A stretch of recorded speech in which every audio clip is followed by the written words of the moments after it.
¿Están observando mi pantalla? Sí, doctor. Bien, hoy vamos a hacer tres cosas. En una primera instancia vamos a revisar el primer examen parcial. Seguidamente vamos a acabar el tema de materiales y métodos rápidamente.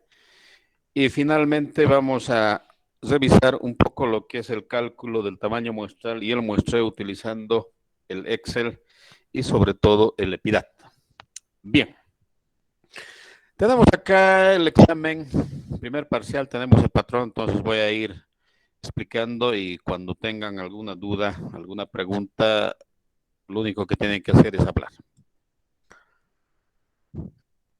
Cada una de estas preguntas tenía un valor de 4 puntos, estas tienen valor de 3, estas otras tienen un valor de 5 puntos y finalmente tienen un valor de 7. Primera pregunta. La licenciada Flores está realizando una investigación y para ello ha revisado reportes de estadística clínica 78.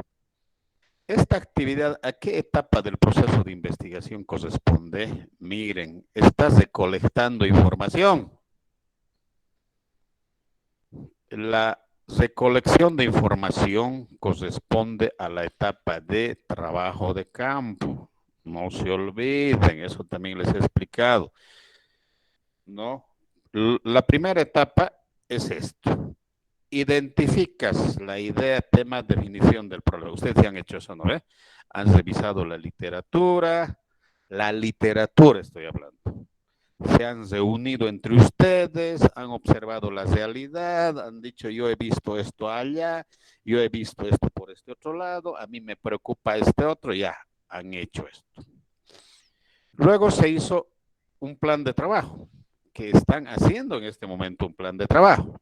¿No ve? Están trabajando materiales y métodos, están viendo lo que es el diseño, población, muestra, muestreo, después vamos a elaborar las encuestas, etcétera, para que finalmente vayamos a recoger información. Recoger información, ya sea revisando informes de estadística clínica, revisando historias clínicas, revisando POAs, haciendo encuestas, haciendo entrevistas, etcétera, corresponde a trabajo de campo. No se olviden eso. Entonces la respuesta correcta es C, porque estás recogiendo información de estadística clínica. 78. Miren, y podrían ser 100, 200, etcétera. Hasta ahí estamos entonces. C. Luego, de los siguientes, ¿cuál no es un problema? Hemos dicho un problema siempre tiene que abarcar a un contexto. Tiene que preocupar a muchos. ¿Ya? Y no puede ser problema el desconocimiento del investigador. Si el investigador no conoce, supongamos, cuánto es la prevalencia de desnutrición en Cochabamba, no puede ser un problema. Entonces estaba claramente acá definido que el inciso B no corresponde. El desconocimiento, la ignorancia del investigador no puede ser un problema de investigación. Sí, no puede ser un problema de investigación.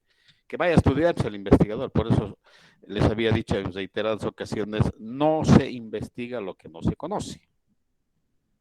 Por eso mismo les había mandado a revisar 12 artículos científicos. ¿Para qué? Para que conozcan y después de eso recién podrán ir avanzando en su trabajo de investigación. La respuesta correcta es B, acá.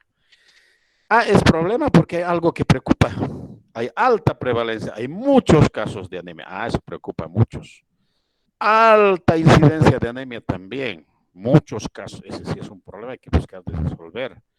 Hay insatisfacción en los pacientes, sí son problemas de investigación eso, pero el inciso B no es problema de investigación, porque es un desconocimiento del investigador. Que vaya a estudiar. Ve la correcta.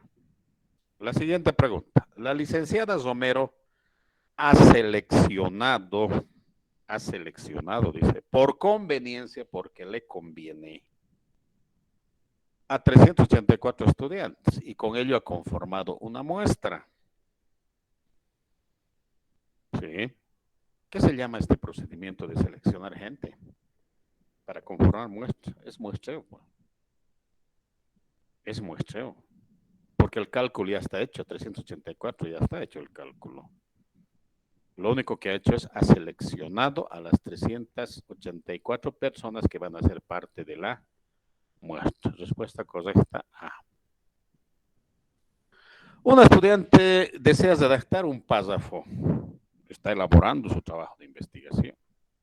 Y para ello quiere tomar en cuenta las ideas de otro investigador. Pero no quiere cometer plagio, no quiere robar ideas. Para ello, ¿qué va a hacer?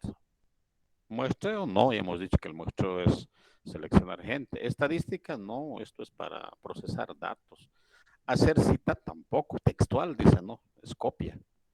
Tiene que ser el parafraseo, porque estás redactando estás redactando un párrafo, pero tomando la idea de otro investigador. La respuesta era parafraseo. Siguiente. Se define como anemia la deficiencia de hemoglobina por debajo de 11 gramos por decilitro.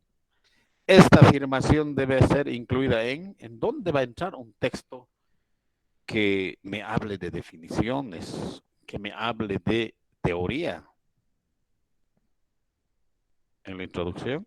Sí, porque en la introducción hemos dicho está el marco teórico, están las definiciones, está información que contextualiza el problema o tema de investigación. Entonces, porque en material y métodos que están redactando ustedes no entra definiciones. Ahí están poniendo diseño, el lugar, el tiempo, la población, la muestra, pero no están entrando datos o información de tipo teórico. Los resultados no va a entrar definición, ahí van a salir las proporciones, los porcentajes y demás, y la discusión tampoco. La respuesta correcta es A. Veremos ahora las de falso verdadero. No todos los estudios deben trabajar como estos. Sí, es falso verdadero, es verdadero. No todos los estudios trabajan como estas. Si tienes una población de 200 personas, ¿para qué vas a sacar una muestra? Si tienes una población de 60 personas, ¿para qué vas a sacar muestra? Porque el tamaño de muestra o la muestra vas a seleccionar o vas a decidir trabajar con muestra cuando tu población sea grande. Ejemplo, estudiantes de San Simón, 80,000. Trabajadores del CEDES, 5,500. Ahí sí. Partos atendidos en el año 2021 en el Hospital Cochabamba, 3,000. Ahí sí. No, entonces es verdadero, porque no todos los estudios trabajan como estos. Trabajan como estos solo los estudios que tienen una población grande. El muestreo aleatorio tiene la misma representatividad que el muestreo no aleatorio. Es falso. El muestreo aleatorio es representativo, sí, hemos dicho, porque se presenta a la población, porque todos están teniendo la posibilidad de ingresar a la muestra. Pero el muestreo aleatorio no es representativo porque el investigador selecciona. Tú entras. Al final dice voluntarios, quienes quieren participar y los que les interesa, los interesados por algún motivo, van a entrar. Entonces, no es representativa la muestra, no aleatoria. La aleatoria sí, entonces esta es falsa.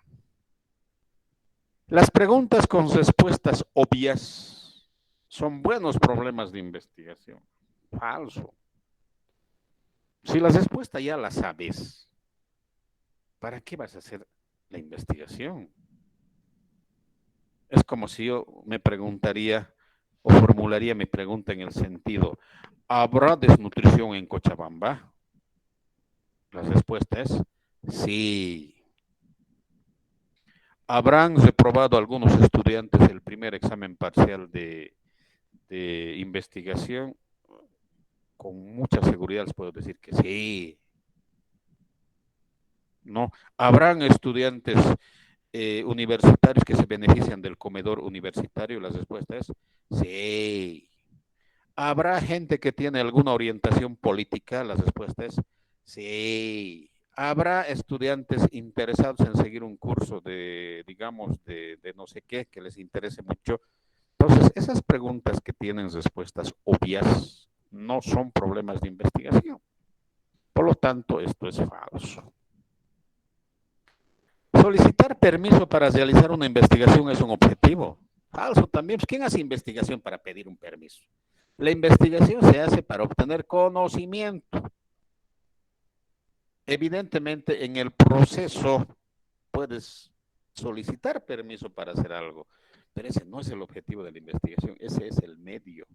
Entonces, hacer encuestas, solicitar permisos, elaborar encuestas, buscar información bibliográfica, eso no es objetivo de investigación, eso son actividades o tareas.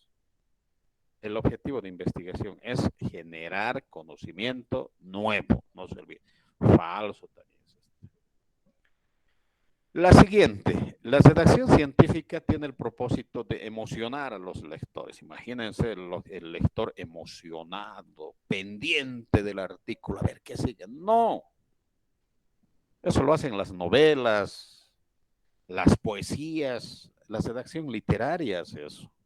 La redacción científica lo único que hace es comunicar eficaz y eficientemente los resultados de investigación. Y no creo que alguien se emocione, ¿no? Leyendo un artículo científico. No creo. Pero sí leyendo una novela, a ver, Juego de Tronos, lean, a ver, les va a emocionar. El Señor de los Anillos les va a emocionar. A ver, un poesía, o no un poesía, una poesía, los va a emocionar, incluso se van a sentir identificados, ¿no ve? Entonces, no es el objetivo o el propósito de la redacción científica emocionar a los lectores. Esta oración. El paciente presenta dolor frontal en la región de la frente.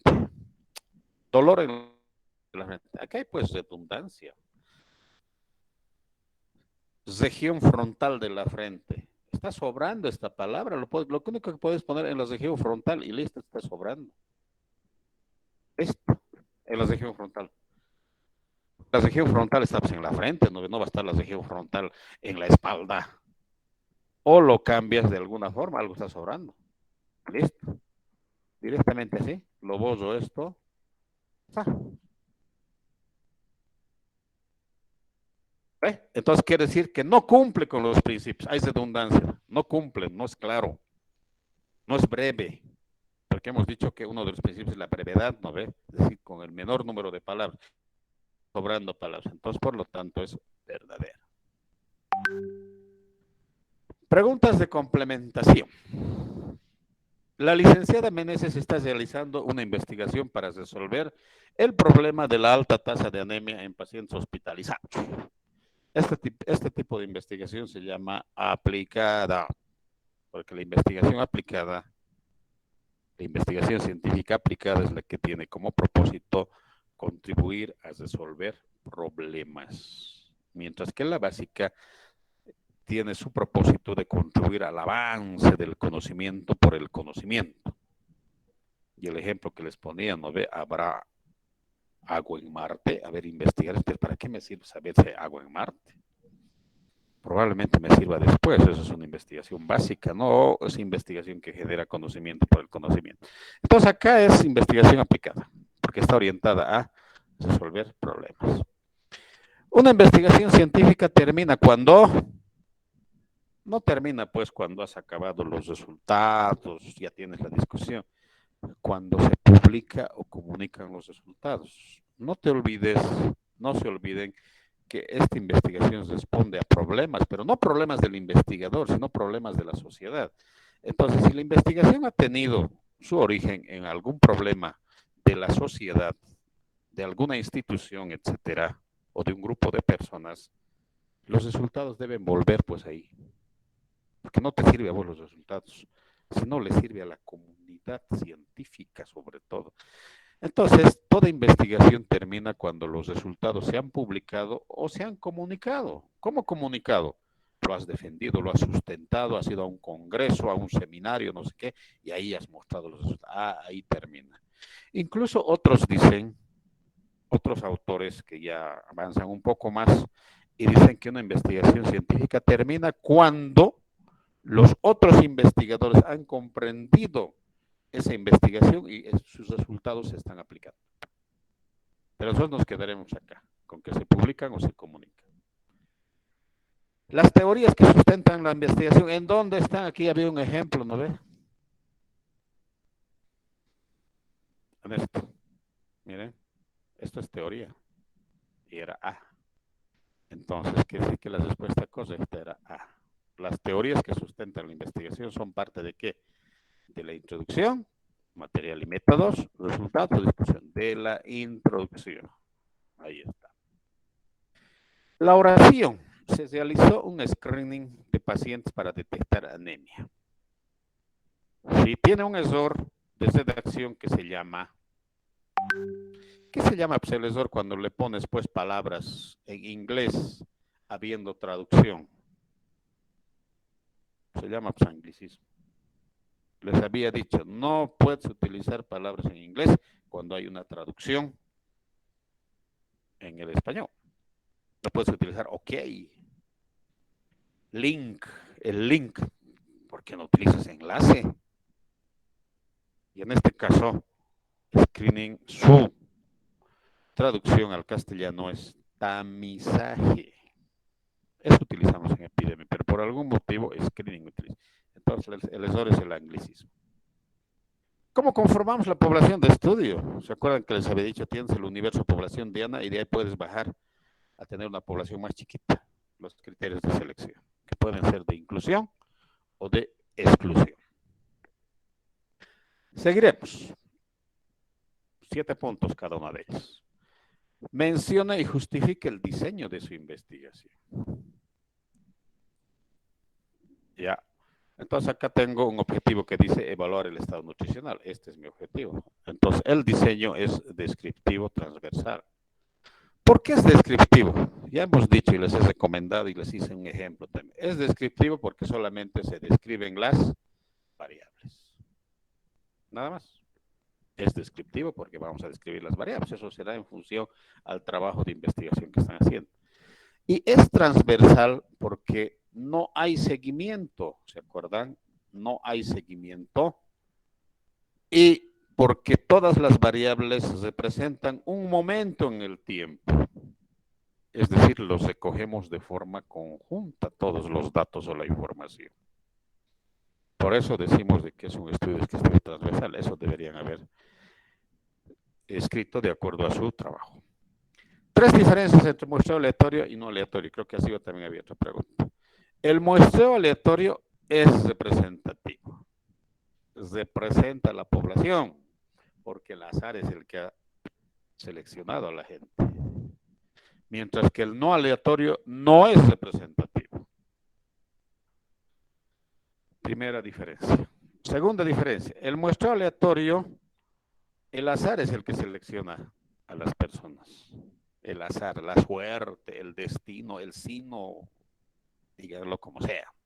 Mientras en el muestreo no aleatorio, el investigador es el que selecciona. Él dice, a ver, en la tarde a buscar a los pacientes a encuestar. Entonces tú estás decidiendo quiénes van a entrar ahí. Van a entrar los que acuden el martes a ese hospital y los que acuden el lunes no pueden ir, ¿no ve?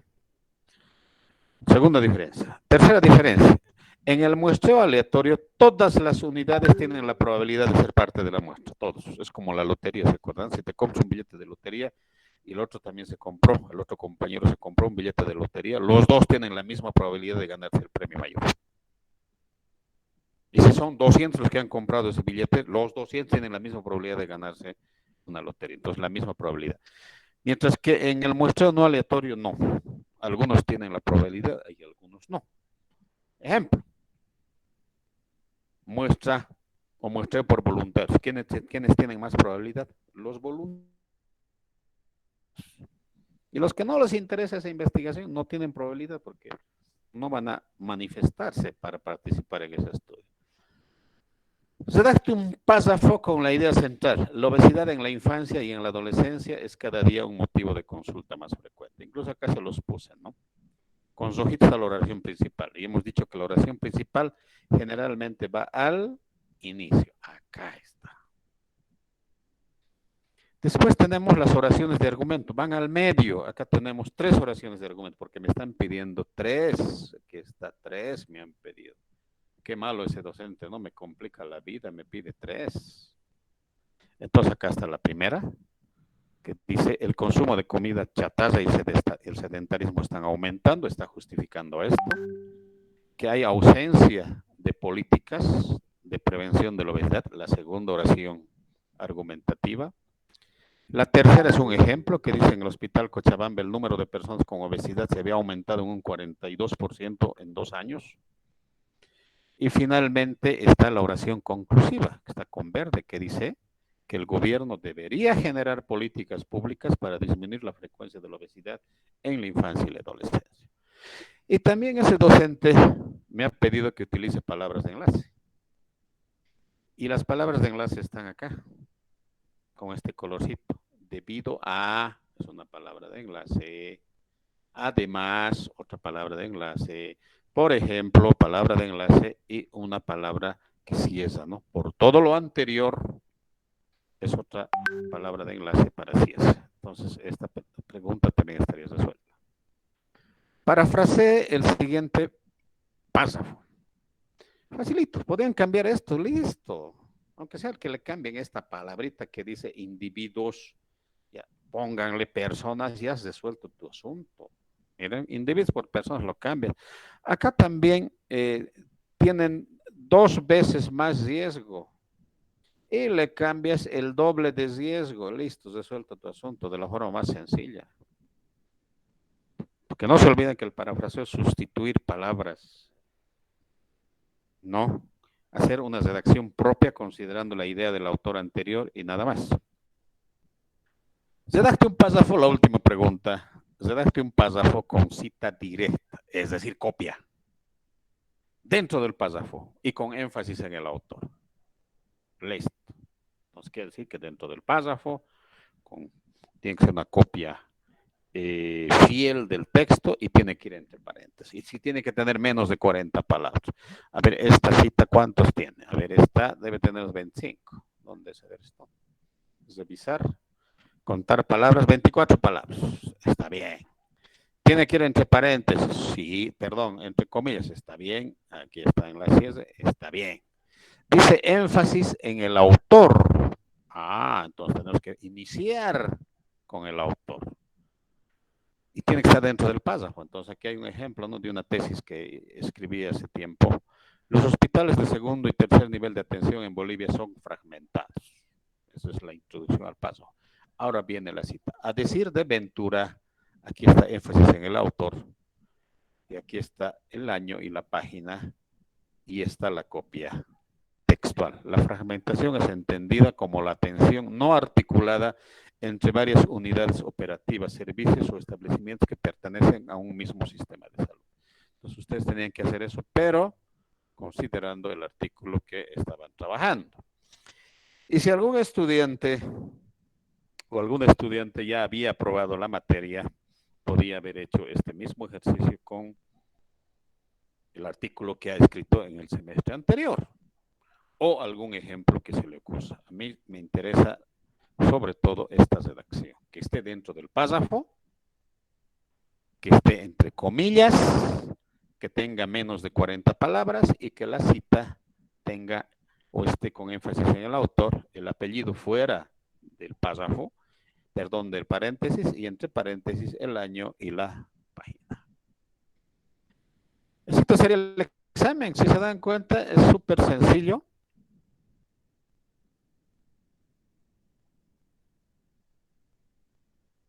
Súper sencillo el examen. Práctico. Ustedes saben y les he dicho, no mido memoria yo mido más comprensión. tenido más aplicación, pues no he preguntado, defina investigación, defina muestra, defina esto. Bueno, eso es para la escuela. Preguntas, ¿cómo les ha ido? ¿Todos bien?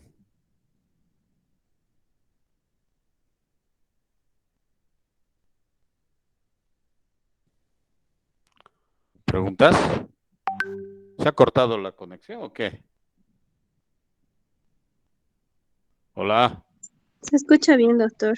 Ya, pero pensé que se ha cortado la conexión, como nadie decía nada. Esa es la desventaja, pues, de las clases virtuales. ¿Tienen alguna pregunta, alguna duda, alguna queja, algún reclamo? ¿Cómo les ha ido? ¿O cómo creen que les ha ido? Porque muchos no saben cómo les ha ido, ¿no? A veces vienen a adivinar al examen, por eso dicen, y doctor, ¿cuándo va a sacar las notas? Y yo siempre digo, pero ¿para qué quieres saber las notas? Tú sabes cómo has hecho el examen, tú has respondido el examen, casi yo respondí el examen. Pues cada uno debería saber, ¿no? A ver, María Tel Nogales, ¿cómo te ha ido? ¿Cómo crees que te ha ido? Me ha dejado pensando, doctor. Y después del examen yo estuve segura que me ha ido bien. Después, ahora que vuelvo a recordar, ya no recuerdo cómo ese día que he respondido, pero está en que está bien nomás. Ya, está bien. Sí, Naisona Libeizaga Choque. ¿Está? Buenas tardes, doctor. Sí, ¿Dónde está? me ha ido más o menos, ¿Y por qué te ha ido más o menos? porque no recuerdo bien mis respuestas, pero, o sea, en los, sí, no, en la primera parte, no recuerdo bien mis respuestas, pero creo que no he puesto las respuestas correctas. María Luz Condori Mamani. María Buenas. Luz. Buenas Bueno, tardes. me ha ido más o menos, doctor. Más o menos. Un examen tan sencillito, más o menos. ¿Qué sería si lo complico más? ¿O quieren que les tome un examen a libro abierto? Con estos exámenes, aunque tengas tu libro, tus apuntes abiertos, si no has entendido, no has asistido a clase, igualito puedes tener una nota de reprobación. Si quieren el siguiente examen, les traigo el examen y les digo, ya abran sus cuadernos, sus libros, lo que sea, y resuelvan el examen. Y van a ver que el resultado no va a cambiar mucho. ¿Qué les parece? Buena idea, doctor, pero sí, tienes razón. No, por más que uno que uno tenga el cuaderno, su texto, y si no tiene los apuntes, no entra a clases o no comprende el tema, no va a responderlo porque no va a comprender las preguntas. Claro. Y yo hice varias veces eso. Y la tasa de reprobación incluso era mayor. Porque el estudiante, primero tal vez se confiaba mucho y decía, el doctor va a tomar examen con libro abierto, así es que ¿para qué vamos a estudiar? Y empezaban a buscar apuntes, ya sabían quién hace buenos apuntes, esos apuntes se reproducían por todo lado y llegaban bien cargados de apuntes, de libros y todo lo demás. Les entregaba el examen, me iba y decía, ya voy a volver en 40 minutos a recoger en 50. Y igualito se daba la reprobación.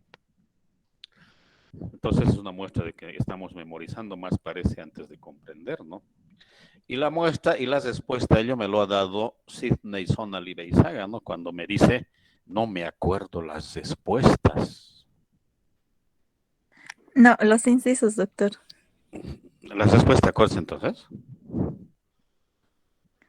No, tampoco. Ahora dime, ¿la respuesta correcta es el inciso o el contenido del inciso? El contenido. ¿No ve? Es que somos muy memorísticos. La respuesta correcta no es el inciso, es el contenido. Por eso yo a veces les hago no trampa, ¿no? Yo siempre hago experimentos.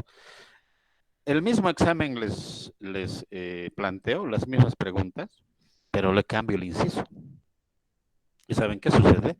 El estudiante, como se ha memorizado el inciso, entonces responde con el mismo inciso y se aplaza. Entonces, esa es una muestra, les digo, de que vamos al examen no con mucha seguridad y por eso no sabemos qué hemos respondido. Entonces, estudien más, pónganle más énfasis a la comprensión, no a la memorización, y estoy seguro que les va a ir bien, porque las preguntas no eran de memoria, eran más de comprensión, ¿no ve? Entonces, no hay más preguntas, ¿no? O hay más preguntas, dudas, quejas, reclamos, chismes, lo que sea. Carla, 14.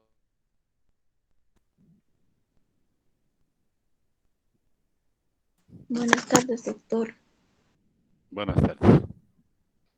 Bueno, yo me he confundido en algunas respuestas. Ya. En el primero, pues yo puse el inciso A, no había tomado en cuenta lo que era el inciso C. Me enfoqué en el tema de que cuando haces una investigación, pues haces el tema de indagar qué vas a investigar. Entonces puse el inciso A. Uh-huh. ¿Qué vas a hacer ahora para mejorar eso?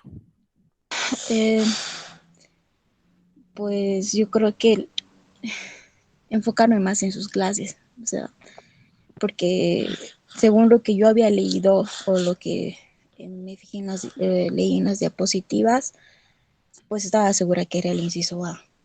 Y, eh, pero no era así. Pero a ver, si estaba segura, un poquito los relacionaremos con la realidad. El inciso A era buscar, definir tema, idea. Ustedes han hecho eso. Para hacer eso, ¿han revisado reportes estadísticos? ¿Han revisado historias clínicas? Mm, eh, mm, pues lo había tomado como que cuando tú haces un tema de investigación tienes que buscar un tema que te llame la atención, que tú sepas más o menos de qué es y que te llame la atención para poder realizarlo, porque si tú no sabes qué tema es, pues no lo vas a indagar, no lo vas a tomar en cuenta. Supongo que con eso me he confundido y por eso puse el inciso A. Estoy totalmente de acuerdo, pero para buscar identificar ese tema que dices que te interesa, que te gusta, tienes que leer 78 documentos. Exactamente, por eso me he confundido. No había tomado en cuenta los expedientes que había leído. Ahí está el asunto, ¿no? Pero cuando haces investigación, cuando ya estás haciendo el trabajo de campo, vas a tener que revisar a veces miles de expedientes clínicos, miles de reportes o por lo menos cientos de reportes. Ese ya es el trabajo de campo, ¿sí? Por eso de ahí viene, por ejemplo, dice, tu muestra son 200 personas, entonces vas a revisar 200 encuestas. No, entonces, esa tal vez es la partecita que les ha confundido, pero ese es trabajo de campo. El trabajo de campo es ir a recoger información y para eso haces encuestas, entrevistas, revisas documentos como los reportes estadísticos, las estadísticas clínicas, expedientes clínicos, historias clínicas, POAS, planes, un montón de cosas. Ese es el trabajo de campo que lo van a hacer posteriormente. Bien. Diana, Gaby, Urquidi, ¿qué tienes que decir? ¿O qué mejor iremos por el otro lado? ¿Qué recomendaciones darías al curso, al grupo? Buenas tardes, doctor. Bueno, con respecto al examen, considero que sí me ha ido nomás. Sí habían algunas como las de complementar, palabras para complementar, que ahí dudaba un poco, pero en general no estaba tan mal. Como recomendaciones, a mí me gustó, la verdad, la dinámica. ¿Qué recomendarías a tus compañeros y compañeras? Pues asistir a clases, escuchar las clases y anotar datos importantes. Ya. Bien, han escuchado ustedes, hay una recomendación de Diana que dice asistir a clases, registrar, anotar, tomar apuntes de los aspectos que se consideren importantes y seguramente eso les va a llevar a una comprensión más profunda de lo que es la investigación desde la perspectiva práctica y estoy seguro que vamos a mejorar el desempeño. Tómenlo como una oportunidad. Las personas que no han obtenido la calificación que deseaban o que querían, pero tómenlo como una oportunidad. Yo siempre digo, las situaciones como esta, un problema, una baja nota o algo, debería servir para cambiar, debería servir para mejorar, debería servir para cambiar la estrategia. Alguien decía, ¿no ves? Si vas a seguir haciendo lo mismo, vas a tener los mismos resultados. Sentido común, ¿no ve? Si vas a seguir no asistiendo a clases, vas a seguir con los mismos resultados. Pero si vas a cambiar, vas a hacer algo distinto, también vas a obtener resultados distintos. Hagan eso. Así es la vida. Las personas que tienen éxito no son personas que siempre les ha salido todo bien, ¿no ve?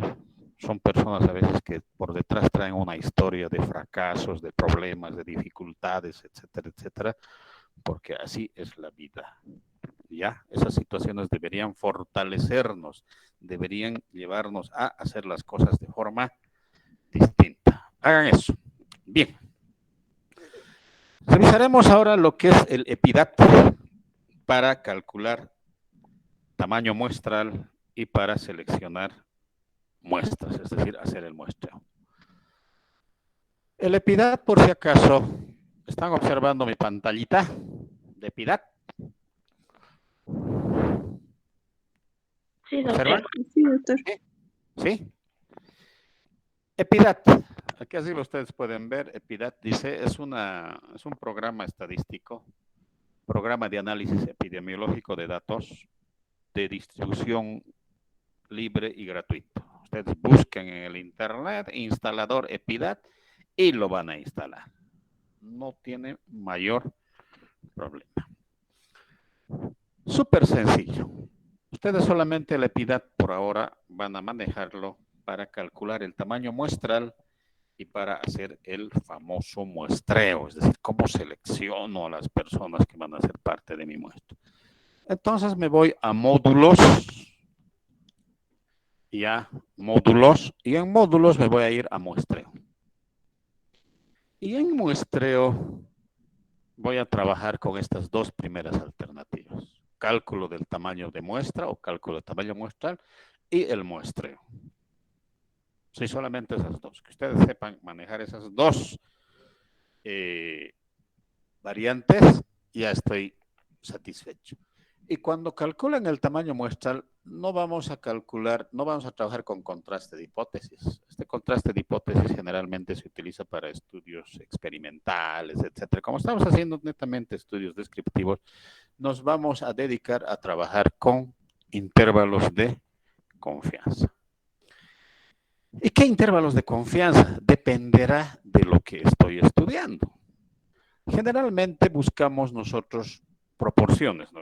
El porcentaje de esto, el porcentaje de desnutridos. Entonces, vamos a hacer sobre todo el cálculo de tamaño muestral para proporciones. Como ejemplo, ahora otros que van a calcular o su estudio está centrado en medias, utilizarán medias. Otros que están haciendo estudios, digamos, caso control, que no creo que sea el caso, pueden hacer Otsatio, también pueden utilizar esa fórmula para Otsatio, como vimos en el semestre anterior. Pero acá nos vamos a centrar en proporciones. Supongamos que quiero saber la prevalencia de alcoholismo, la prevalencia de tabaquismo, la prevalencia de esto, la cantidad de esto, etc. Hago clic en proporción y me sale esta ventanita. Y cuando hemos visto cálculo del tamaño muestral, hemos visto que podemos hacerlo de dos formas. Una es considerando una población finita, es decir, que conocemos el número de personas que conforman la población. Sacaremos una muestra de la carrera de nutrición. 659 estudiantes son en la carrera de nutrición. Entonces pongo los 650. Entonces aquí pongo el tamaño de la población. Ustedes por eso les había pedido que cuando estén elaborando material y métodos, cuando pongan población, no me pongan pues población estudiantes de secundaria. No, por lo menos les había dicho, pongan el número de personas que conforman la muestra. Entonces aquí estamos calculando el tamaño muestral de la población de estudiantes de nutrición, que son 659. Después les había dicho que tienen que buscar la proporción esperada. Les había dicho que necesitamos un dato de la literatura, que debe estar en la literatura. Supongamos que yo quiero indagar en los estudiantes de la carrera la frecuencia de alcoholismo o la prevalencia de alcoholismo. Entonces, quiero decir, esto también hemos explicado, que debo buscar en la literatura la frecuencia de alcoholismo en estudiantes de nutrición. Probablemente no haya, pero puedo avanzar más allá y prevalencia o frecuencia de consumo de alcohol en estudiantes universitarios. Ya, tal vez haya.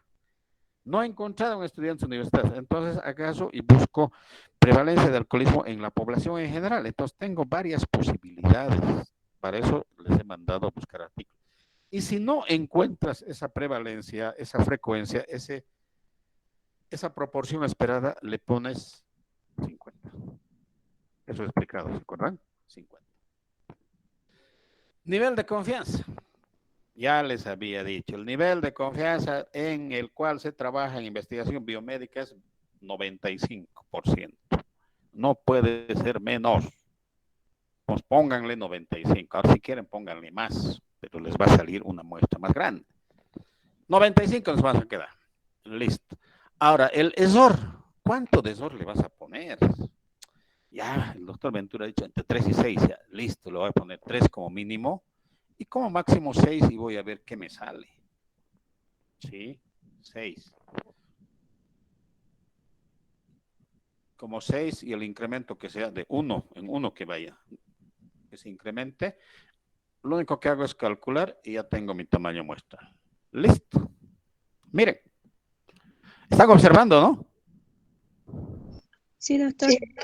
Aquí está. Tamaño de la población, 659 estudiantes de nutrición. Proporción esperada, no he encontrado un valor en la literatura. ¿Cuán borrachos son los estudiantes? Entonces lo he puesto 50%, que también los he recomendado. El intervalo nivel de confianza hemos dicho que va a ser 95%. ¿No ve? Eso es lo recomendado. Y aquí está el ESOR. Con un ESOR de 3%, necesito 408 estudiantes. No tenemos tiempo. 408 encuestas. ¿Cuándo vamos a acabar? No, le aumentaremos el ESOR, que sea 4. Si le aumenta el ESOR a 4, ya disminuye a 315. Mucho, no hay plata. A 5 le pongamos, ya 5. Te sale 243. No, sigue alto. 6, 190. Entonces, miren cómo el paquete, el EPIDAT, evitándote todos esos cálculos que les había mostrado en fórmulas y demás, te dice que si quieres con este ESOR, puedes hacer 190 encuestas. ¿No? Haremos otro ejercicio, lo mismo. A ver, repetiremos hasta que quede claro. Módulos, muestreo, cálculo del tamaño muestral para intervalo de confianza y para proporción. Listo, otra vez. 659, pero resulta que he encontrado que la frecuencia de alcoholismo entre los universitarios, en un estudio hecho en Perú, había sido del 15%, entonces le pongo 15. No, 15. He encontrado ya otra compañera que se ha dado la tarea de revisar, ha encontrado a 15% en un estudio realizado en estudiantes de la Universidad Cayetano Heredia del Perú, de Lima, Perú. 15%, ya pónganle ese 15, está bien. Después el doctor Ventura nos ha dicho que puedes ponerla hasta 10. Le pongamos entonces 10 aquí. Y aquí el incremento que sea de 2 en 2. Pues esto le pongamos 2 para que se vaya incrementando de 2 en 2. El incremento, perdón, mínimo 10 y esto que sea de 2. Listo. Calculo. Ahora sí ve. ¿Cuánto ha bajado? Miren. Tamaño de la población sigue 659. He encontrado la proporción esperada a 15%. Listo, ya no es 50%. Nivel de confianza se mantiene, efecto de diseño siempre va a ser 1, pero con un ESOR de 2%, miren, es 429 tu muestra. O sea, 429 encuestas vas a hacer. Con 4% baja a 210, con 6 a 113, con 8, miren, 69 encuestas apenas. Y con 10, 46 encuestas. Entonces, ustedes, viendo la disponibilidad de recursos, el tiempo el acceso, porque a veces no es fácil acceder. A ver, supongamos que alguien se ha planteado hacer un estudio que diga, a ver, yo voy a hacer un estudio sobre prevalencia de no sé qué en la zona sur de Cochabamba. O sea, la zona sur, esas calles inseguras muchas veces, zonas alejadas, muchos perros en la calle que te pueden morder. Entonces, ¿para qué voy a hacer tanto? Es difícil acceder ahí. Entonces, hago con 8%, 69 encuestas. Pero si es una población fácil, accesible, como por ejemplo estudiantes de la carrera de nutrición, los 600 y tantos deben estar pasando clase en alguna parte. Y aparte tengo sus correos, digamos, la lista más tengo, sus teléfonos más tengo. Entonces trabajo pues, con 4, digamos. Entonces voy a hacer 210 encuestas. O lo mismo podría suceder, mi cuestionario es grande, tiene 40 preguntas y tarda 15 minutos mínimamente en llenarse. Entonces voy a perder, voy a tomarme mucho tiempo, entonces tal vez digo, trabajaré con 8%, que sea 69. Pero tal vez tu cuestionario es chiquito, tiene 10 preguntas y facilitas y todas son, la puedes hacer por formularios de Google incluso. Entonces trabajo con 8% y 60%. Entonces eso también depende de ustedes. Ahora iremos a la tercera opción que puede suceder. Otra vez, módulos, muestreo, cálculo del tamaño muestral, intervalo de confianza, proporción. No tengo el tamaño muestral, es decir, el tamaño de la población. Lo dejo en 0. Porque a veces no se sabe. No sabemos cuántas embarazadas, por ejemplo, hay en este momento en la universidad. No sabemos cuántas personas están con COVID en este momento. No sabemos cuántas personas tienen Chagas. Porque el Chagas no necesariamente se manifiesta, ¿no? Puede ser subclínico, lo dejo en 0. Estoy averiguado y sale 25% en alguna parte, lo mantengo esto y hago ese cálculo. Ya está, tengo. Entonces no necesariamente necesito el tamaño muestral. Pero miren cómo se agranda. Cometes, no tienes el riesgo, miren, no pones el tamaño de la muestra, mira, te sale con 2%, 1800. Y con 10%, 73, con 813. Entonces, ustedes tienen que ver, de acuerdo al conocimiento que tienen de su población, cómo van a hacer el cálculo del tamaño muestral. ¿Han entendido alguna pregunta, alguna duda hasta acá?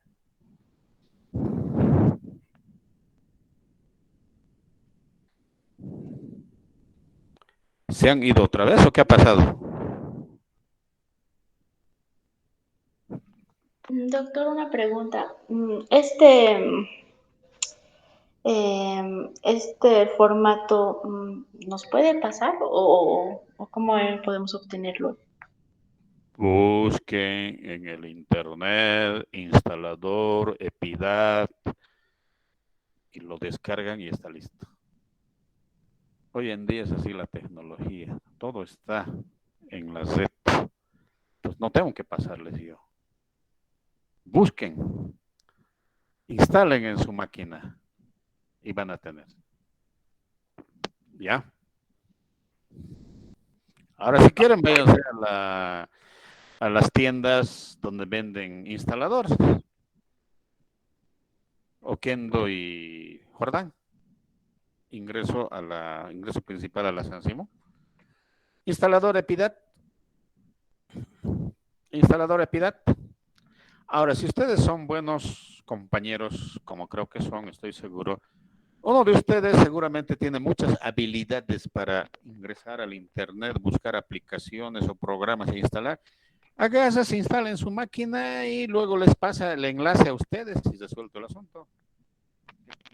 Trabajo colaborativo, trabajo de grupo.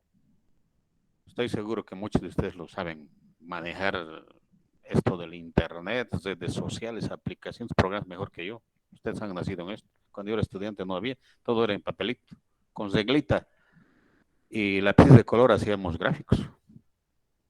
Ahora en 2 segundos tienes un gráfico con el Excel. ¿Está bien, Tamara? ¿O todavía tienes dudas? No, está bien, ahora sí. Muchas gracias, doctor. ¿Alguien tiene alguna otra pregunta, duda, reclamo, queja? Muy difícil. Mucha tecnología. ¿Qué dices, Aida Jiménez Toro?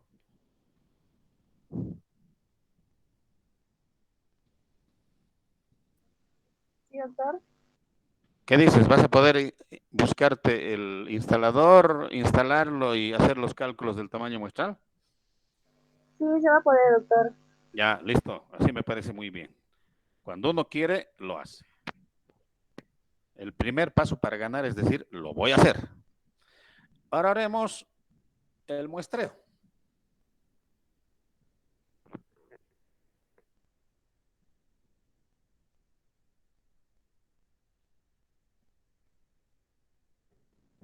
Les había dicho, y también salió en el examen, ¿qué es el muestreo? El muestreo es seleccionar a la gente. Es ese procedimiento de seleccionar a la gente. ¿Cómo selecciono a la gente? En este curso tengo ahorita, digamos, 20 estudiantes. Necesito una muestra de 5. ¿Cómo los selecciono? Los voy a sortear, los voy a llamar por lista, yo voy a decidir pares, impares, primeros, últimos, voluntarios. Todo eso es el procedimiento de muestreo. Y también en el examen había aparecido una pregunta, o creo que eran dos, respecto a los tipos de muestreos. El muestreo aleatorio y el muestreo no aleatorio. Los paquetes estadísticos te sirven para seleccionar muestras aleatorias. Es decir, el azar va a seleccionar a las muestras. Entonces, haremos un muestreo aleatorio simple. Otra vez entra, módulos, muestreo, selección de muestras. Y haremos este muestreo. El muestreo aleatorio simple. Muestreo aleatorio simple. ¿Y qué es el muestreo aleatorio simple? Pues es el muestreo por lotería, ¿no? Es cuando hacemos, ¿no? Ya necesitamos 5 compañeros para que hagan esto. Nadie quiere, ya, vamos a sortear. Y hacen bolitos y demás, ¿no ve? Algo parecido. Entonces, ¿qué tienes que hacer acá? Lo mismo. A ver, quiero sacar 100 estudiantes de la carrera. Entonces, anoto allá, 659 estudiantes tengo en mi muestra. Me han dicho que saque 100 estudiantes. 100. Listo. Nada más. ¿Dónde quiero que me muestre la muestra? ¿Quiero que me lo muestre en la pantalla o en un archivo distinto, en fichero? No, en la pantalla, rapidito quiero. Lo único que hago es calcular y ya está. 100 estudiantes. Pero previo a eso tengo que tener la lista de los estudiantes, enumerados los estudiantes. Entonces, ¿quiénes van a entrar en mi muestra? El estudiante 146. Ustedes se acuerdan, hace poco tuvimos unas elecciones, la semana pasada fue, ¿no? Claro, la semana pasada hubieron elecciones en la facultad y han publicado las listas de los estudiantes habilitados para votar. Y los han ordenado en orden alfabético y había números, ¿no ve? 1, 2, 3, 4, 5, 6, 7, así hasta el 650 y tantos. Entonces, quiere decir de que estos 100 estudiantes que el paquete me ha seleccionado van a entrar a la muestra. Entonces, el estudiante que esté en la posición 146, el que esté en la 266, 498, etcétera. Y ustedes, si se dan cuenta, ninguno se repite. Entonces, aquí tengo mi muestra aleatoria. Entonces, no necesitan ustedes estar haciendo bolitos, estar haciendo papelitos, estar haciendo, seleccionando muestras, utilizando tablas de estadísticas. No, miren, en cuántos segundos el EPIDAT se los calcula. Ya, se los calcula. Entonces, no hay mayor problema. Otra vez, pero el requisito es que tengas a todas tus unidades de análisis enumeradas y en una lista. Como, acuérdense el ejemplo, estudiantes habilitados para votar. No sé en dónde, no me acuerdo bien, no sé dónde han pegado en la pared o en la pizarra la nómina de los estudiantes que van a votar y ahí había números, ¿no ve? El uno era el que tenía su apellido, seguramente empezaba con A, y el último, el 659, seguramente su apellido era con Z. Entonces ahí está. Aquí tienes, entonces tú agarras, haces el cálculo de tu tamaño muestral, luego seleccionas aleatoriamente a tu muestra y buscas quién había sido el 146. Ah, el 146, ¿qué? Ya, listo. Esa persona va a entrar, así que tengo que buscarle. El 266 había sido Rojas. Le tengo que buscar.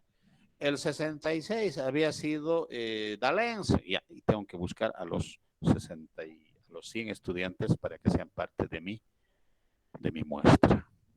Que quede claro entonces eso. Ese es el procedimiento para muestra. Entonces repasamos. Módulos, muestreo, selección de muestra, muestreo aleatorio simple. Listo. Necesito solo 50 estudiantes. No necesito más. Quiero que me ordene la muestra, de menor a mayoría también. Calculo y ya están mis 50 estudiantes. Miren. El número 7, el 31, el 42, el 54, el 85, hasta llegar a 50. Aquí está. 659, 50. Esos son los seleccionados para ser parte de mi estudio. Voy a la lista, verifico. Pero para ello necesito la lista, no se olviden. Y muchas veces no hay listas. No hay listas.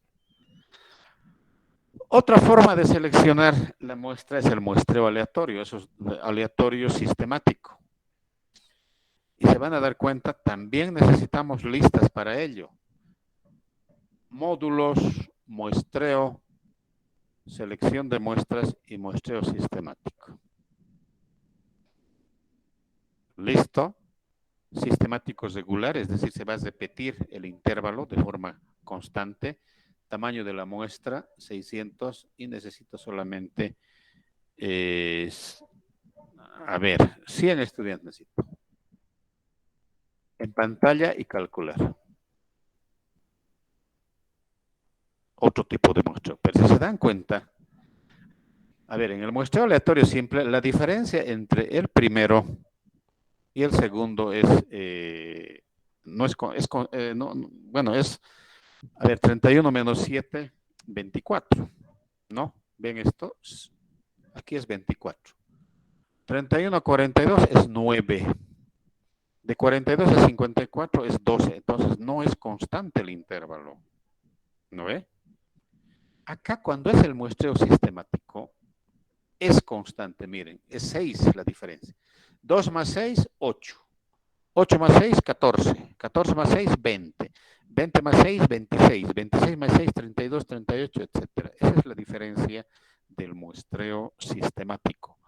Acá el intervalo no es constante, como les decía. Aquí hay 24, aquí hay 9, aquí hay 12, etc. Mientras aquí en todito se repite 6. 2 más 8, 6. 8 más 6, 14. 14 más 6, 20, bla, bla, bla, bla, bla. Listo. Otra vez entonces hay que identificar al estudiante 2, al estudiante 8, al estudiante 14, al estudiante 20, pero para eso necesitas tener listas. Ahora veremos otro ejemplo. A veces ya tienes tus datos.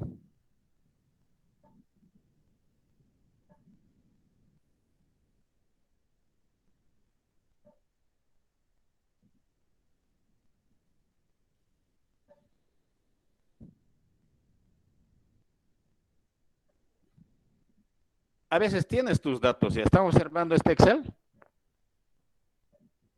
Sí, doctor. Entonces tienes ya tus datos. Sí. Por ejemplo, acá tengo yo 304 datos, creo. 304. Y de estos 304 quiero sacar una muestra de 60. ¿Cómo hago de 60? Quiero sacar de estos 304, quiero sacar 60. El procedimiento va a ser el mismo. Está, a ver, ¿dónde está? Aquí está. 304 son. ¿No ve? 304 datos. De estos 304 quiero sacar 60. Entonces voy a hacer lo mismo. Voy a ir a mi EPIDAT.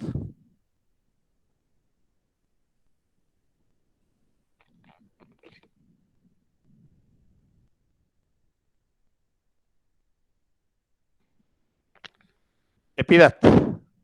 Módulos, muestreo, selección de muestras, aleatorio simple. Pero la diferencia es que quiero sacar esos 60, pero de un archivo de datos. Entonces tengo que abrir ese archivo. Entonces abro, examino dónde están ahora esos datos. No hay aquí. A ver, ¿dónde están? Aquí está. Docencia 1 debe estar en Invesnut.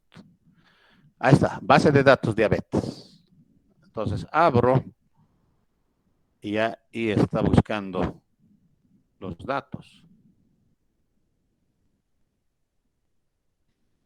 No sé por qué está demorando.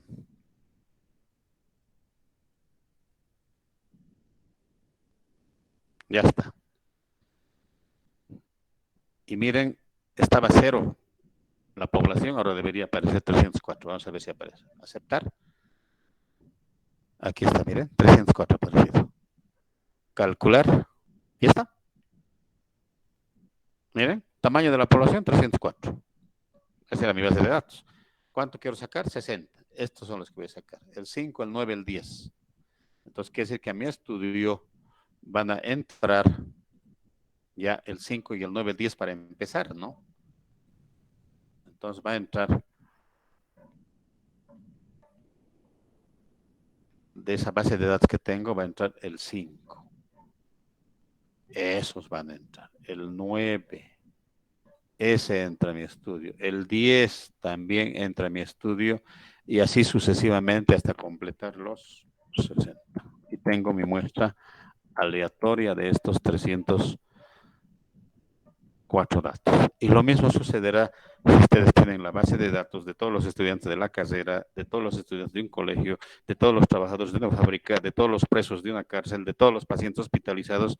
Y cuando tengan la lista ya saben quién va a entrar. Entonces acá va a entrar una persona de sexo masculino que tiene 67 años, si tiene su nivel de instrucción grado 3, es casado, etc. Va a entrar después esta otra persona, también masculino, de 66 años, esta otra persona, masculino de 45, bla, bla, bla, bla, y así sucesivamente hasta tener mi población de estudio, es decir, mi muestra conformada de forma aleatoria. ¿Alguna pregunta? ¿Está todo claro?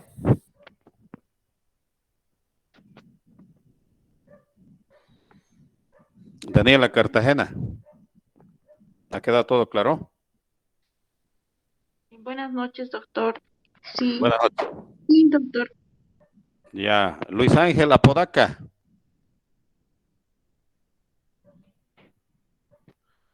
Luis Ángel, no estás con audio. Está bien, Esdenka Humérez. Buenas noches, doctor. Sí está Buenas claro.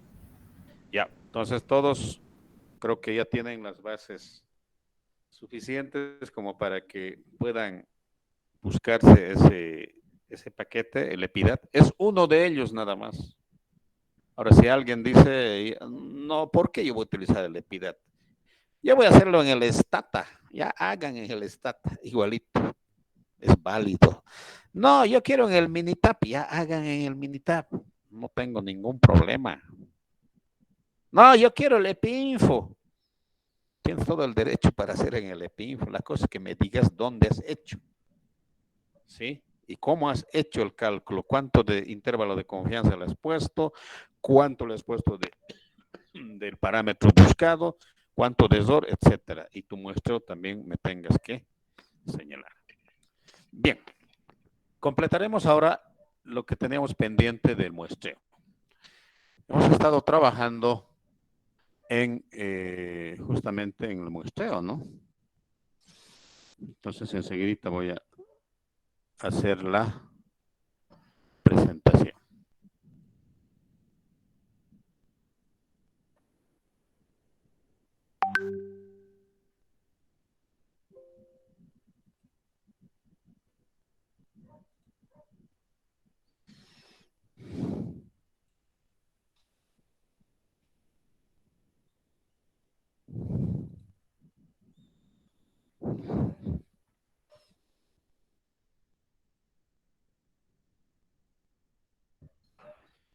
Entonces habíamos indicado que el muestreo no es más que el cómo vas a seleccionar a las personas que van a ser parte de tu muestra, el cómo. Y dentro de las alternativas que habíamos tenido, habíamos visto dos tipos. Pregunta de examen era esto, ¿no? Muestreo aleatorio probabilístico y no aleatorio no probabilístico.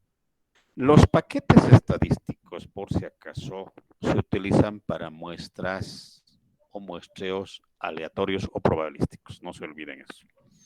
Porque para hacer un muestreo no aleatorio no necesitas el paquete, tú lo haces. Tú dices, a ver, necesito 10 voluntarios, los voluntarios van a presentar. Tú escoges, tú, ya no necesitas ningún paquete. Que quede claro. Entonces, los paquetes nos sirven para hacer un muestreo aleatorio o probabilístico. Esto también ya habíamos repasado. Entonces, ahora veremos el muestreo aleatorio. Es lo que hemos hecho al inicio. Hemos dicho que se utiliza sobre todo cuando la población es de fácil acceso o está cautiva, como ustedes. Ustedes son de fácil acceso. En este momento puedo agarrar y decir, a ver, todos me van a llegar a esta encuesta, incluso toda la casera. Entonces les mando a ustedes, ustedes van a mandar a los otros. Estoy seguro que mañana tengo 300 encuestas. Pues esos son de fácil acceso. Y cautiva decimos esas poblaciones donde están pues a tu alcance, como por ejemplo los pacientes hospitalizados en un hospital, los pacientes que acuden regularmente. El ejemplo más clarito, los presos, los privados de libertad. ¿Cuál es el procedimiento? Como les había dicho, tienes que tener una lista de ellos y tiene que estar enumerado, porque ¿se acuerdan? El EPIDAT te da números, te da el 9, el 10, el 12, el 15, entonces tienen que estar enumerados. Entonces vean ustedes, si tienen esa lista, harán este procedimiento. Y si no tienen, bueno, pues tendrá que ser otro procedimiento. Y luego utilizas el método aleatorio para seleccionar, pero no vamos a hacer como antes se hacía, ¿no? Con papelitos, con bolitos, no, aquí vas a hacer con esto, y ya les he mostrado, es el EPIDAT el que te va a ayudar, el SPS también te ayuda, el EPINFO, el STAT, el MINITAF, hay un montón de paquetes, hasta el Excel te lo selecciona aleatoriamente a las personas. Muestreo aleatorio ya hemos visto. El muestreo sistemático, ¿se acuerdan? Es lo segundo que hemos visto. La diferencia con el muestreo aleatorio es que había una unidad de medida constante. En el muestreo aleatorio, la diferencia entre un valor, entre un número seleccionado y el otro era 15, en el otro era 20, en el otro era 6, en el otro era 7, no era constante, pero después en el siguiente cálculo que hicimos era constante, ¿no? Era 6, ¿no ve? 8 más 6, 14, 14 más 6, 20, 20 más 6, 26, y así se iba dando. Entonces, ese es el muestreo sistemático, porque te da ya la muestra a partir de una unidad de arranque, que no les voy a explicar cómo se hace, porque el paquete lo hace todo, y a partir de la unidad de arranque va sumando una unidad de medida constante. En este caso, en el ejemplo que vimos, era el 6. Más 6, más 6, más 6, más 6. Ese es el muestreo sistemático, que lo hace también el paquete. El otro es el muestreo estratificado. A veces, esto solamente tienen que saberlo como información. Los resultados, sobre todo cuando trabajamos con porcentajes, con promedios, etcétera, ocultan desigualdades, ocultan inequidades, no te dicen lo que realmente está sucediendo. Ejemplo, yo puedo agarrar y decir, se ha hecho un estudio en la ciudad de Cochabamba y se observa que el consumo promedio de carne por semana es de 6 kilos por familia, 7 kilos por familia. Puedo obtener ese resultado. Entonces, 7 kilos de consumo de carne de res por semana y por familia, que es decir, 1 kilo por día. Entonces alguien diría, pero doctor, eso está bien que la gente consuma, cada familia que tiene 2 miembros o 3 o a veces más o menos, esté consumiendo 1 kilo. Está bien, doctor, me dirían, ¿no? Pero si nosotros analizamos ese promedio de 1 por día, 1 kilo por día, es solo un promedio y nos está ocultando desigualdades. No, porque puede ser que las familias de la zona sur no consuman 1 kilo por día. Tal tal vez es 1 kilo cada 3 días o 1 kilo por semana, porque ustedes saben cómo es la pobreza, ¿no? En algunas zonas, sobre todo la zona sur. Entonces, erróneamente, por haber calculado un promedio, yo estoy diciendo que el consumo es 1 kilo. Lo que está sucediendo es que la gente rica, que vive en la zona norte, vamos a decir así, ellos consumen 14 kilos, digamos, por semana. Estoy exagerando. Y esa cantidad elevada está compensando y está jalando a los que consumen menos y me está haciendo creer erróneamente de que las familias en Cochabamba consumen 1 kilo de carne. ¿Cómo resuelve el problema? Los divido por estratos. Los divido por estratos. Sí. ¿Y qué es un estrato? Un estrato no es más que un conjunto de personas que tienen ciertas características que te interesan como investigador. Ejemplos de estratos. Ustedes, por ejemplo, son un estrato. Supongamos que yo quiero saber cuánto saben los estudiantes de investigación de toda la carrera. Y los meto en una bolsa toditos y me sale una nota bajísima. 20. No, pero ¿por qué tan baja nota? Estos estudiantes están mal, alguien diría. No, el asunto es de que como a todos les he metido en una bolsa y los estudiantes de primero, segundo, tercero, cuarto, quinto, como no han llevado investigación, no saben de investigación y los estoy metiendo en la misma bolsa. Entonces, ¿cómo puedo medir con mayor precisión eso? Los divido en 2 estratos. Los que han llevado la materia de investigación y los que no han llevado. Tengo 2 estratos. Y ahí seguramente voy a encontrar que la diferencia es muy importante. Los que han llevado investigación tienen buenos conocimientos y los que no han llevado todavía, los de primero a quinto, malos conocimientos. Ahí sí estoy haciendo. Entonces, esa es la utilidad de trabajar con estratos. Entonces, utilizamos este método de muestreo cuando la población es heterogénea, es decir, las variables que estamos estudiando varían mucho al interior. Ejemplo, conocimientos de investigación en los estudiantes de nutrición. Seguro que varía mucho. Seguro que ustedes saben más en este momento que los demás. Y los que están en primer, segundo semestre saben menos. Varía mucho. Hay otras variables también que se distribuyen de forma muy heterogénea según la variable sexo. Por ejemplo, consumo de alcohol. Bueno, en mis épocas, ¿no? Cuando era estudiante, ¿quiénes consumían más alcohol? Los hombres. Entonces yo erróneamente podría decir, en promedio los estudiantes de San Simón consumen 2 litros de cerveza por semana, digamos. Pero estoy diciendo hombres y mujeres. Entonces tal vez ahí tenga que estratificar y decir, los hombres consumen 4 litros de cerveza por semana y las mujeres medio litro. Ahí sí. O lo mismo puede ser el ingreso, ¿no? El ingreso económico tampoco no es igual entre los sexos. Las mujeres muchas veces ganan menos en la mayor parte de las veces. Entonces, hay variables en donde ya la variable de estudio se distribuye de forma irregular. Les hablaba, consumo de alcohol, ingreso económico, conocimientos incluso, ¿no? O también puede ser por edad. Es necesario a veces desagregar y estratificar la población por edad, a veces por ingreso económico, como les decía hace rato, el consumo de carne, por profesión, por curso, etcétera. ¿Ya? Entonces, ustedes vean si van a estratificar su población. Un ejemplo muy importante sería estratificar por cursos, si es que están haciendo la investigación en la carrera, porque la variable probablemente que están investigando no se va a distribuir de forma homogénea en todo el curso. Bien, la siguiente forma de muestreo aleatorio. Por conglomerados.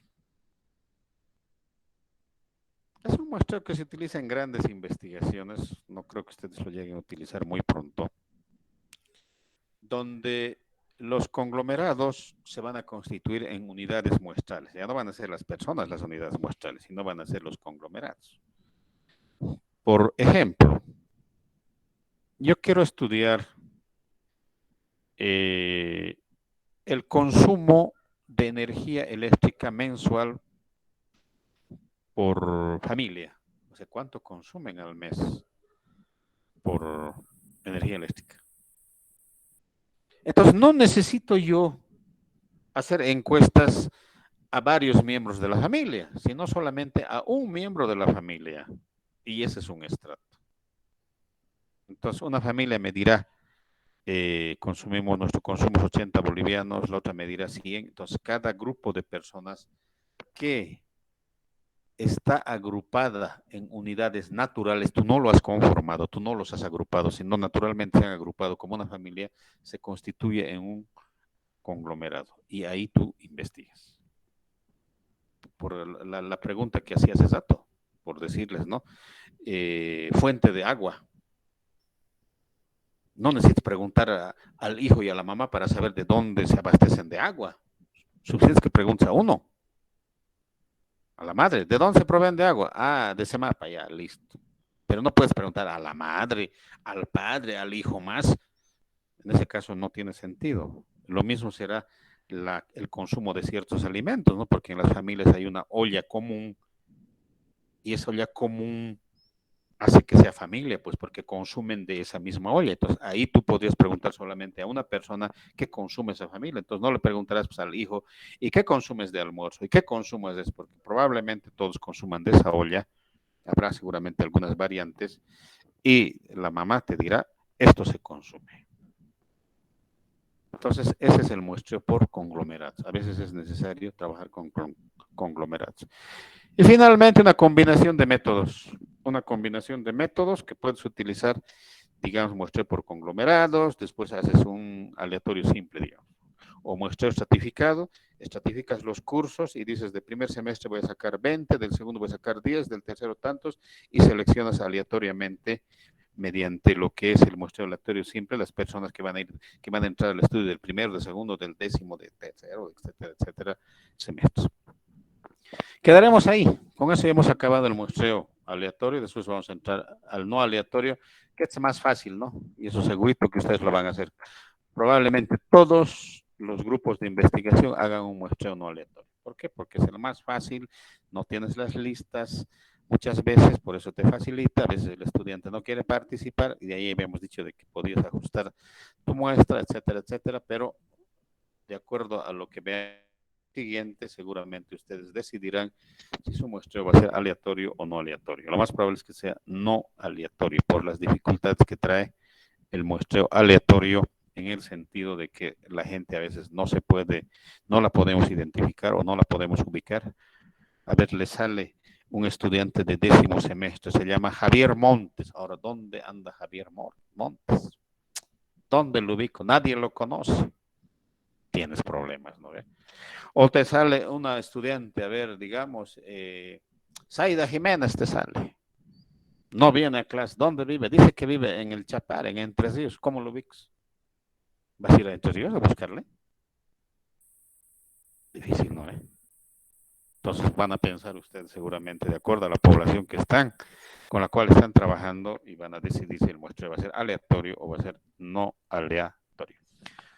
Bueno, jóvenes, quedaremos aquí. Son las 18:42. Tengo la otra clase a las 18:45. Entonces, unos minutitos antes nos vamos a ir. Y antes veremos si hay algunas preguntas, dudas, dificultades, comentarios, etcétera, etcétera. De acuerdo o relacionado con lo que hemos visto. ¿Preguntas?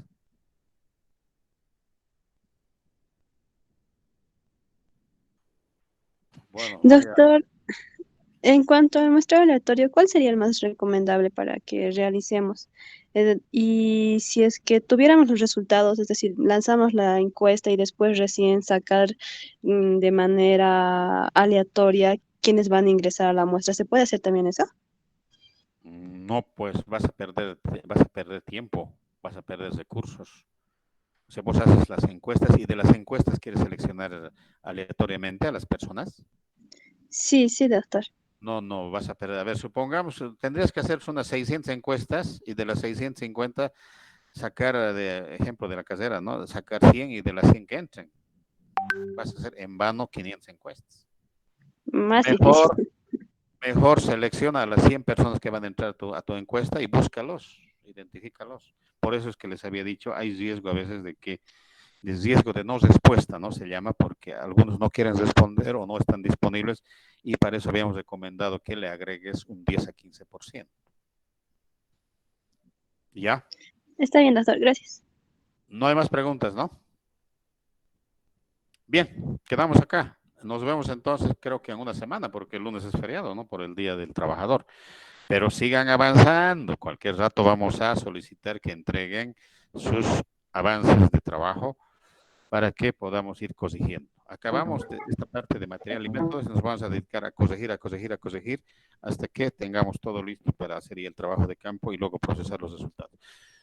Buenas noches, jóvenes, que pasen un excelente fin de semana, descansen, aprovechen para estudiar como siempre y nos vemos la semana siguiente. Hasta mañana supongo que voy a tener las notas y lo voy a subir a la plataforma y también al grupo del WhatsApp. Buenas noches. Gracias, doctor. Buenas Gracias, noches. doctor. Buenas noches. Hasta luego.